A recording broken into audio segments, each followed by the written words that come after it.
Hello friends, എല്ലാവർക്കും negative വേൾഡിലേക്ക് സ്വാഗതം. അപ്പോൾ ഞാനിന്ന് ആൻറ്റി ഏജിങ്ങിന് വേണ്ടിയിട്ടുള്ള അസുമായിട്ടാണ് വന്നിട്ടുള്ളത്.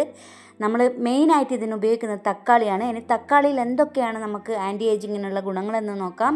ലൈക്കോപ്പിൻ എന്ന ശക്തമായ ആൻറ്റി ഓക്സിഡൻ്റാണ് പ്രായമാകുന്ന നമ്മുടെ ലക്ഷണങ്ങളെ തടയാൻ തക്കാളിയിലുള്ളത്. അതുകൊണ്ട് തന്നെ തക്കാളി ചർമ്മത്തിലെ കൊളാജൻ ഉൽപ്പാദനം വർദ്ധിപ്പിച്ച് ചുളിവുകൾ വീഴുന്നത് തടയുന്നു.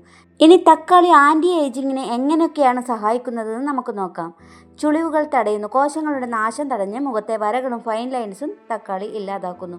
കൊളാജൻ കൂട്ടുന്നു. വിറ്റാമിൻ സി ധാരാളം ഉള്ളതിനാൽ ചർമ്മത്തിന് ഇലാസ്തികത നൽകുന്ന കൊളാജൻ വർദ്ധിപ്പിച്ച് മുഖസൗന്ദര്യം കൂട്ടുന്നു. ചർമ്മം തൂങ്ങുന്നത് തടയുന്നു. സൂര്യപ്രകാശത്തിൽ നിന്ന് സംരക്ഷണം നിലനിർത്താൻ സഹായിക്കുന്നു. യുവത്വം നിലനിർത്തുന്നു. ഇങ്ങനെയൊക്കെ തക്കാളി നമ്മുടെ ഫേസിനെ ഒത്തിരി പ്രൊട്ടക്ഷൻ ചെയ്യുന്നുണ്ട്. അപ്പോൾ നമുക്ക് തക്കാളിയും മഞ്ഞളും തേനും കൂടി നല്ലൊരു ഫേസ് പാക്ക് ഉണ്ടാക്കാം. ഇനി നമുക്ക് മഞ്ഞളിനെ പറ്റി കുറച്ച് കാര്യങ്ങൾ ഞാൻ നിങ്ങൾക്ക് പറഞ്ഞുതരാം. മഞ്ഞളിൽ അടങ്ങിയിരിക്കുന്ന കുർക്കുമിൻ എന്ന ഘടകമാണ് ചർമ്മത്തിന് യൗവനവും തിളക്കവും നൽകാൻ സഹായിക്കുന്നത്. മഞ്ഞൾ പണ്ട് മുതലേ എല്ലാവരും സൗന്ദര്യവർദ്ധക വസ്തുവായി ഉപയോഗിക്കുന്നതാണ്. ചുളിവുകൾ കുറയ്ക്കാനും ഇലാസ്തികത നിലനിർത്താനും കറുത്ത പാടുകൾ മാറ്റാനും യുവത്വം നിലനിർത്താനും അണുബാധ തടയാനും മഞ്ഞൾ നമ്മളെ നന്നായി സഹായിക്കുന്നുണ്ട്. മഞ്ഞൾ ഉള്ളിലേക്ക് കഴിക്കുന്നതും ഒരുപാട് ഗുണമുള്ള കാര്യമാണെന്ന് നിങ്ങൾക്കറിയാം അല്ലേ. ചർമ്മത്തിലുണ്ടാകുന്ന വീക്കവും അണുബാധയും തടഞ്ഞ മുഖം എപ്പോഴും ആരോഗ്യത്തോടെ നിലനിർത്താൻ മഞ്ഞളിന് നല്ല ഒരു കഴിവുണ്ട്. തേനിനെ പറ്റി ഞാൻ പിന്നെ കൂടുതൽ പറയേണ്ട ആവശ്യമില്ല. എൻ്റെ എല്ലാ കൂട്ടുകാർക്കും തേനിനെ പറ്റിയിട്ടുള്ള ഗുണങ്ങളൊക്കെ അറിയാം. പിഗ്മെൻറ്റേഷൻ കുറയ്ക്കുന്നത്, ചർമ്മത്തിൻ്റെ ഈർപ്പം നിലനിർത്തുന്നത് അല്ലേ.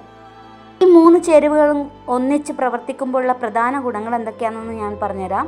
ചുളിവുകൾ പൂർണ്ണമായും തടയാൻ ഇതുകൊണ്ട് പറ്റും. കൊളാജിൻ കൂടുതൽ ഉൽപ്പാദിപ്പിക്കപ്പെടും.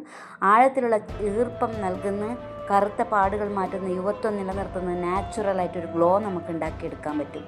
മുഖത്തുണ്ടാകുന്ന ഇതുപോലെയുള്ള കറുത്ത പാടുകളെല്ലാം മാറ്റി മഞ്ഞളും തേനും തക്കാളിയും കൂടി നന്നായി മസാജ് ചെയ്ത് കഴിഞ്ഞാൽ നമ്മുടെ മുഖം നല്ല ബ്രൈറ്റായി തീരും. തക്കാളി ജ്യൂസ് ആക്കിയിട്ടും നമുക്ക് ഇതുപോലെ ചെയ്തെടുക്കാൻ പറ്റും. നമ്മുടെ മുഖക്കാളി മുറിച്ച് അതിലേക്ക് മഞ്ഞളും തേനും റിസൾട്ട് ആയിരിക്കും എൻ്റെ മുത്തുമണികളെ. ആൻറ്റി ഏജിങ് തക്കാളി കൊണ്ട് മസാജ് ചെയ്യുന്നത് വളരെ നല്ലതാണ്. ഇനി തക്കാളി തേനില്ല എന്ന് വെച്ച് നിങ്ങൾ വിഷമിക്കേണ്ട. തക്കാളിയും മഞ്ഞൾപ്പൊടിയും മാത്രം ഉപയോഗിച്ചാൽ മതി. തക്കാളിയും മഞ്ഞൾപ്പൊടിയും പഞ്ചസാരയും കൂടി സ്ക്രബാക്കിയിട്ട് നിങ്ങൾക്ക് ഉപയോഗിക്കാം. തക്കാളി ഇതുപോലെ അരച്ച് പേസ്റ്റാക്കി അതിൻ്റെ കൂടെ മഞ്ഞൾപ്പൊടി ആഡ് ചെയ്തതും വളരെ നല്ലതാണ്. പിന്നെ നിങ്ങൾ തക്കാളി ജ്യൂസ് ആക്കി കുടിക്കുക. സമ്പന്നമാണ്. അതുകൊണ്ട് തന്നെ ചർമ്മത്തിൻ്റെ യൗവനം നിലനിർത്താൻ സാധിക്കുന്നു. അപ്പോൾ ഈ വീഡിയോ ഇഷ്ടമായിട്ടുണ്ടെങ്കിൽ എൻ്റെ മുത്തുമണികൾ എല്ലാവർക്കും ഷെയർ ചെയ്യുക, ലൈക്ക് ചെയ്യുക, കമൻറ്റ് ചെയ്യുക. സബ് ചെയ്യാത്തവരൊക്കെ സബ് ചെയ്യുക. ഇനിയും ഇതുപോലുള്ള നല്ല നല്ല വീഡിയോകളുമായിട്ട് ഞാൻ നിങ്ങൾക്ക് മുന്നിൽ വരും. ബൈ.